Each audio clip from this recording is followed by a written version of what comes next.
की सुंदर परिभाषा देते हैं ऋषिवर देव दयानंद, और वो कहते हैं कि दुनिया के लोगों, जहां सुख विशेष और सुख की सामग्री हो उसका नाम है स्वर्ग। स्वर्ग नहीं आकाश विशेष में नहीं है। लोगों ने मान लिया कि कहीं आकाश में स्वर्ग है। वो कहते हैं जहां सुख विशेष भी हो और सुख की सामग्री भी हो गए उसका नाम क्या है, बोलो? स्वर्ग। देखो, केवल सामग्री से सुख नहीं मिलता।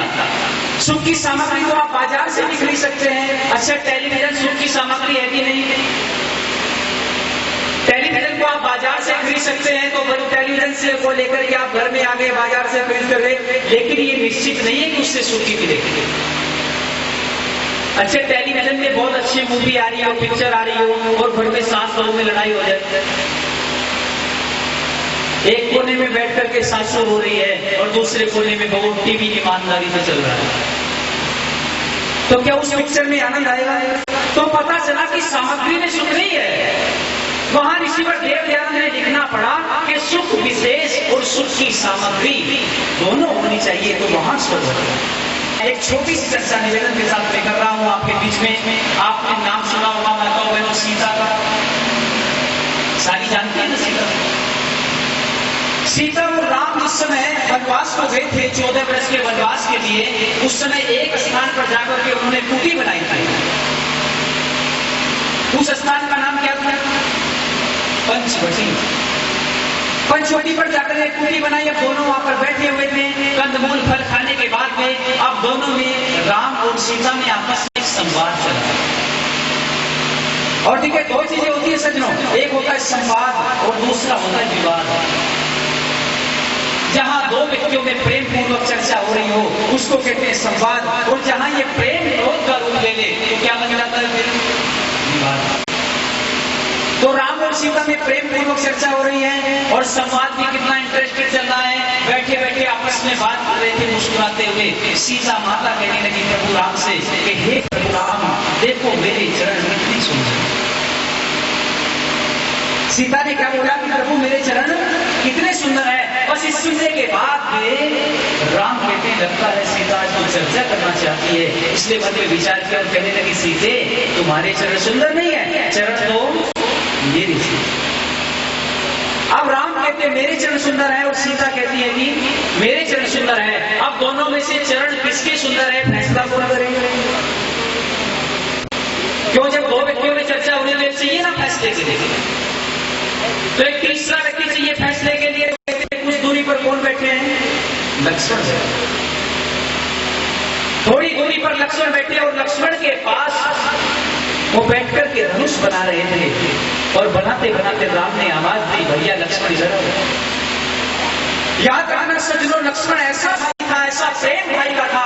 राम को अवश्य याद करना, राम अपनी संस्कृति के धरोहर थे, लेकिन साथ ही साथ में लक्ष्मण को अवश्य याद करना, क्योंकि राम 14 वर्ष तक वनवास में रहे तो पत्नी साथ में थी, लेकिन लक्ष्मण पत्नी को भी कहां छोड़ के आए थे?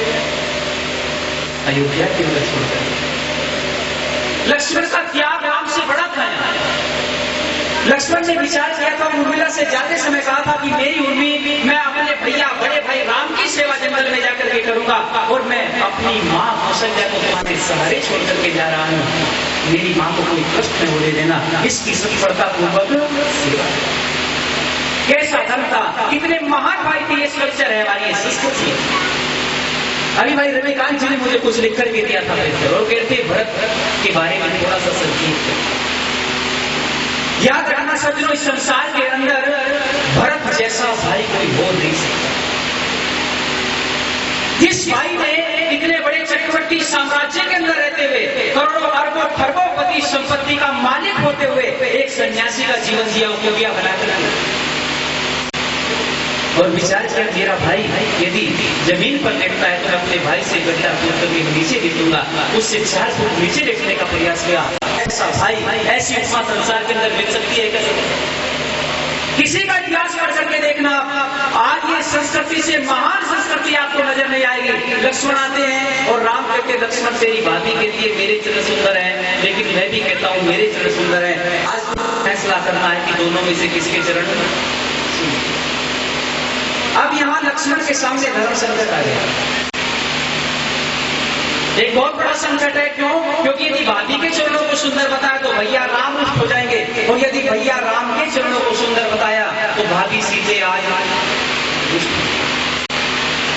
पर फैसला तो करना था। दोनों में से मन में विचार किया लक्ष्मण ने और विचार करने के बाद में एक वाक्य बोला और वाक्य कितना सुंदर बोला।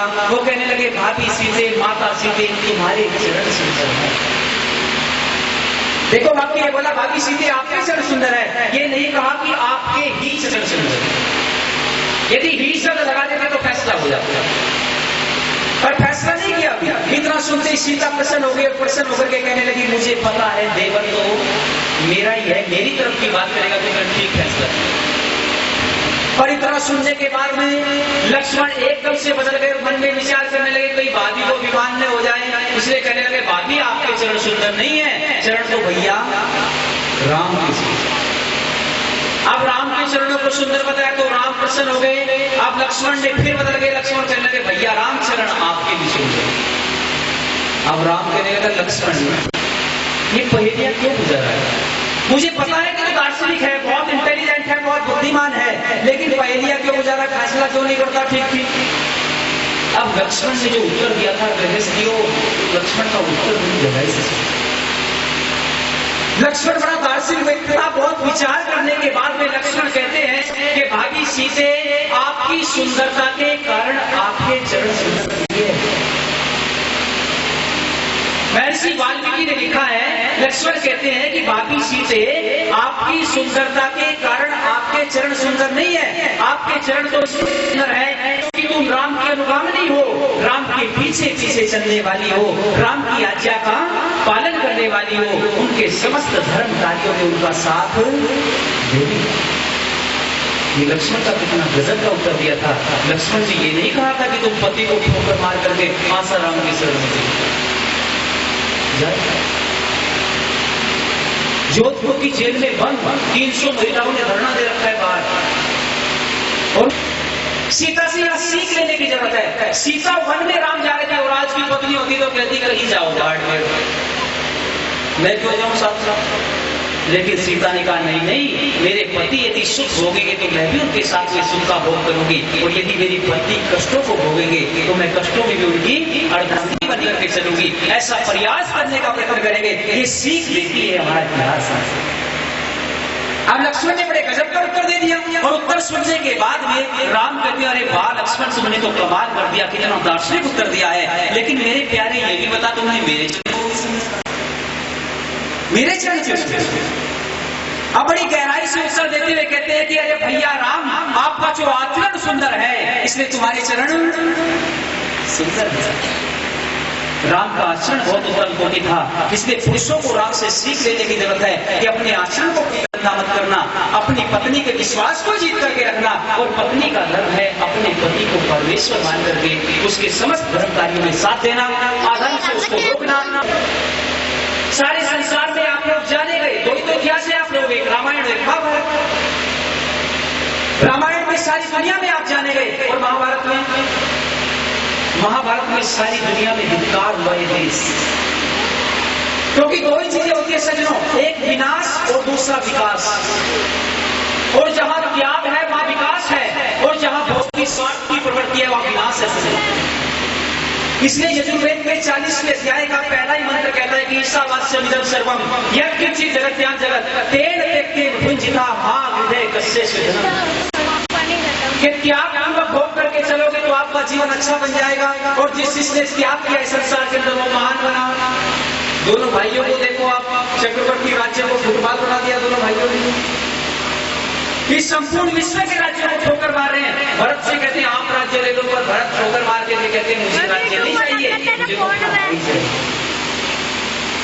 और इधर राम को राज्य लेना चाहते तो राम भी लेना नहीं चाहते, राम कहते नहीं नहीं मुझे राज्य नहीं चाहिए, मुझे तो अपना भाई चाहिए, मुझे तो अपना धर्म चाहिए, मुझे तो पिता की आज्ञा का पालन करना। इस प्रकार के विचार थे तो संसार में हम जाने गए, लेकिन एक इतिहास ऐसा भी आज जिसमें स्वार्थ की प्रवृत्ति थी। यही तो कहा था योगेश्वर कृष्ण ने दुर्योधन से कि तुम पांडवों को कितने गांव दे दो, 5 गांव दे दो। और दुर्योधन का उत्तर क्या था? दुर्योधन ने कहा था कि बिना लड़े तो सुई की नोक के बराबर में राज्य क्या खाया, भोग की प्रवृत्ति। बच्चे कहना और हम विद्यालय के अंदर जाकर के बच्चों से पूछते हैं, बच्चों आप अपने माता पिता का कहना क्यों नहीं मानते? तो सारे बच्चे एक स्वर में कहते जी हम तो कहना मानते हैं। अब माता पिता कहते कहना नहीं मानते, बच्चे कहते जी कहना मानते। झूठ कौन बोल रहा है? क्योंकि झूठ तो बोला है ना एक दोनों। पर याद रखना, मैं कहना चाहता हूं आपसे, दोनों सच बोल रहे हैं। आप कहेंगे जी दोनों सच कैसे बोल सकते हैं? बच्चे कहना तो मानते हैं, पर बच्चे वो मानते हैं जो उनको मानना नहीं चाहिए। और कैसे? इसको समझिए थोड़ा सा। एक पिता, अब बच्चा बड़ा चंचल था, वो कहने लगा पिताजी जो इनाम आप मुझे बाद में दोगे वो पहले दे दोगे और मैं आपको डिवीजन ला कर दे देता हूं। अब पिता ने कहा तुझे क्या चाहिए? तो बच्चा कहने लगा पिताजी आजकल सारे बच्चों पर मोबाइल फोन है, तो मुझे क्या दिला दो? Mobile phone. अब पिताजी कहने लगे स्कूटर की बड़ी बात निकालिए, मैं तुझे मोटरसाइकिल दिला दिया, वो भी दिला दिया। अब बच्चा कहता है पिताजी आजकल पढ़ने के तरीके बदल गए हैं, आपने देखा यहाँ बुजुर्ग बैठे हैं बहुत सारे। पहले लोग कैसे पढ़ते थे? एक पत्र होता था, पत्ता, उसको कहते थे भोजपत्र। उस पत्र पर लिख करके लोग पढ़ते थे। फिर थोड़ा सा विकास हुआ, विकास होते होते इस भोजपत्र के बाद में तख्तियां आ गई, तख्ती पर लिख करके पढ़ना लिखना बंद कर दिया बिल्कुल। अब परीक्षा रिजल्ट हुई और परीक्षा में बच्चा फेल हो गया। अब फेल होने के बाद में पिताजी कहता है इस बच्चे से यही सोचिए। लेकिन एक व्यक्ति में गोस्वामी तुलसीदास उन्होंने कहा कि माता पिता आचार्य की बातों को मान लेना चाहिए, पर ऋषिवर देव दयानंद ने यहाँ भी तर्क की शक्ति और चिंतन दिया है कि माता पिता की भी सारी बातें माननी। अच्छा, ये बात ऋषिवर देव दयानंद की उल्टी लग रही है, पर याद रखना उल्टी हमें लगती है, होती नहीं, ये है नहीं उल्टी। बड़े इतिहास का प्रमाण देकर के ऋषिवर देव दयानंद लिखते हैं कि माता पिता की भी सारी बातें नहीं माननी चाहिए, ये बात हमको उल्टी लग जाती है। जैसे कई बार होती है चीज अच्छी और हमको बुरी लग जाती है, मीठी चीज भी कड़वी लग जाती है। अच्छा बच्चे बैठे ध्यान देंगे बेटा, इधर आप मुझे बताएंगे बच्चे खीर मीठी होती है या कड़वी? मीठी होती है, और जब बुखार आ जाए तो कैसी लगती है? यही खीर कड़वी। अच्छा, नीम के पत्ते कड़वे होते हैं मीठे? कड़वे होते हैं। यदि सांप काट ले तो कैसे लगेंगे? ये पत्ते मीठी लगने लग जाएंगे। तो पता चला कि कई बार चीजें होती कड़वी है पर मीठी लग जाती है, और मीठी चीज भी कड़वी लग जाती है। इसलिए याद रखना, मैं आपसे पूछना चाहता हूं सच्चे कड़वा होता है या हमको लगता है? तो जी सच्चे कड़वा होता नहीं, बल्कि हमको लगता है। जैसे कई बार मीठी चीज कड़वी लग जाती है, ऐसे कई बार लोगों को सत्य कड़वा लग जाता है। पर ऋषिवर देव दयानंद ने कहने का प्रयास किया है कि बच्चों को यदि पढ़ने की बात कहती हो तो कड़वी लग जाती है, और यदि मरकर डूबकर मरने की बात करो तो वो अच्छी लगेगी। इसलिए चिंतन बच्चों के अंदर पैदा करना पड़ेगा। माता पिता की सारी बात नहीं माननी चाहिए। ये बड़े प्रमाण के हिसाब से दिया। जब 14 वर्ष के वनवास के लिए गए तो दशरथ से आज्ञा लेते हैं, और आज्ञा लेकर के कि बेटे मेरे एक काम कर, मेरे हाथों में हथकड़ी लगा, मेरे पैरों में बेड़ियां लगा, और इस गद्दी पर बैठ करके राज कर, कम से कम मैं जेल के अंदर मुझे देखता तो नहीं। जब ये बात दशरथ कहते हैं तो मैं आपसे पूछना चाहता हूं क्या राम ने इस बात को माना था? राम ने इस बात को नहीं माना, क्योंकि राम ने विचार किया था यदि आज मैंने अपने पिता के हाथों में हथकड़ी लगा करके जेल में डाल दिया तो आने वाली मेरी संतान मुझे क्या करेगी? मुझे भी इसी तरीके से सलाखों के पीछे बंद। ऐसे संतान को बनाने वाली भी मां थी। अरे कौशल्या ने बड़े तप के साथ से, बड़े संयमित जीवन के साथ में, वेद वेदांत को पढ़ने के साथ में, दर्शनों का ज्ञान रखती उस माता ने उस बच्चे को बनाया, सुंदर लोरियां देकर के बनाया। तभी तो बच्चे बहादुर और वीर बनते, तभी तो बच्चे इस देश को बचा सकते हैं। सरहदों पर खड़े हैं बेटे, वो सरहदों पर खड़े होने वाले सीमाओं की बनाई हुई रक्षा, हर सीमाओं की रक्षा करने के लिए तो जो बच्चे बनाए वो माँ ही तो बनाए, माँ ही बनाने वाली है। याद रखना, मैं एक बात लेकर के वाणी को विरमित करूंगा, और वो बात कौन सी है? मैं आपसे पूछना चाहता हूं कि जिन सरहदों पर आज रक्षा कर रहे देश के बच्चे खड़े हैं, वहां पर किसी प्रधानमंत्री का या मुख्यमंत्री का बेटा मिलेगा हम लोगों को? क्यों भाई? नहीं मिल पाएगा। किन के बच्चे खड़े हैं वहां पर?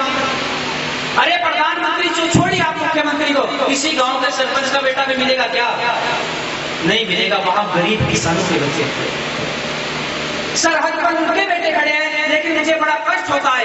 इस देश का बिगाड़ करने वाले हिजड़े लोगों को पद्म विभूषण दिया जाता है। जो इस देश के क्रिकेटर हैं और इस देश का बिगाड़ करने वाले एक्टर्स हैं, उनको इस देश में बड़े से बड़े पदों से सम्मानित किया जाता है। लेकिन मेरे देश के क्रांतिवीर को किसी भी पद्म विभूषण से या वीर से सम्मानित क्या थोड़े क्रांतिकारी शहादत देते अपनी सरहदों पर? जाने कितने लोग मरते हैं, कितनी सारी माओ के दार बिछड़ते हैं, बहनों के भाई जाते हैं, तब जाकर के सीमाओं की रक्षा हो रही है। पर मैं निवेदन के साथ में कहना चाहता हूँ, देश पूरा करवट लेना चाहता है, बिगाड़ की तरफ स्थिति पहुंच गई है। इसलिए आप प्रयास करें, अपने बच्चों को अच्छा बनाए। और एक जवान की घटना सुना करके वाणी को निर्मित करूंगा। एक क्रांतिवीर की प्रेरणा थी कि मैं सेना में भर्ती होकर के सरहद पर लड़ूं और अपने देश की रक्षा करूं। अब ये सेना में भर्ती हो गया, जवानों की कुछ बातें थी इसलिए मैं कर रहा हूं। ये सेना में भर्ती तो हो गया, पर बूढ़े माँ बाप ने पत्र लिखा है। और पत्र में क्या लिखा कि बेटे हम चाहते हैं तेरी शादी कर दी जाए तो छुट्टी लेकर के घर आए। अभी नौजवान छुट्टी लेकर के घर आया और जैसे घर पर आया, धूमधाम से शादी हुई। एक दिन रात अपनी पत्नी के पास में बिताया था। तभी एक भयंकर युद्ध इस देश के अंदर छिड़ा था, जिसका नाम था कारगिल का युद्ध। 3 डिवीजन पर युद्ध चला था, कारगिल, अस्कारपुर, हुंजा। अस्कारपुर हुंजा नाम के डिवीजन पर समाप्त हो गया था थोड़ी समय में, लेकिन कारगिल पर लंबा युद्ध चलता था। और इस कारगिल के युद्ध में बहुत सारे जवान गए लड़ाई लड़ने। तो इस जवान को भी पत्र लिखा गया, यदि अपनी मां से कहता है कि मां बुलावा आ गया है सरहद से।